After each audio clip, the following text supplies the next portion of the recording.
Kaithalapur double bedroom ఇళ్ల కేటాయింపులో భారీ అక్రమాలు జరిగాయని బీఆర్ఎస్ ఎమ్మెల్యే మాధవరం కృష్ణారావు ఆరోపించారు. అర్హులైన పేదలను పక్కకు పెట్టి నిబంధనలకు విరుద్ధంగా ఇతర ప్రాంతాలకు చెందిన వారికి ఇళ్లు కేటాయించారని విమర్శించారు. లాటరీ విధానం పాటించకుండా 104 ఇళ్లను కేటాయించారని, దరఖాస్తు చేయని వారికి కూడా ఇళ్లు ఇచ్చారని ఆరోపించారు. డబుల్ బెడ్రూమ్ ఇళ్ల కేటాయింపులపై విజిలెన్స్ విచారణ కోరుతూ లేఖ రాస్తామని, అవసరమైతే కోర్టును ఆశ్రయిస్తామని మాధవరం కృష్ణారావు తెలిపారు. ఈమె ఖమ్మం జిల్లాకు సంబంధించిన ఆధార్ కార్డు ఖమ్మం జిల్లాలో ఉంటది. ఒక మంత్రి రికమెండేషన్ తోని ఈమె ఖమ్మం జిల్లా నుంచి కైతలాపూర్ అలాట్మెంట్ చేసిరు.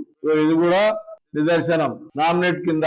ఇది ఒక housing board IAS officer, housing board సంబంధించినటువంటి వీసీ, ఇప్పుడున్న వీసీ, నేను పేరు చెప్తున్నట్టు ఐఏఎస్ ఆఫీసర్ మాట్లాడిన ఆయన తర్వాత నిన్న హైదరాబాద్ సంబంధించినటువంటి ఆమెకు అలాట్ చేయమని అలాట్ చేయించి పంపించినటువంటి పట్టా. అంటే ఐఏఎస్ ఆఫీసర్ తలుచుకుంటే వెరిఫికేషన్ ఉండదు, ఏముండదు. ఇది నీకు ఆధారాలతో ఇస్తున్నా.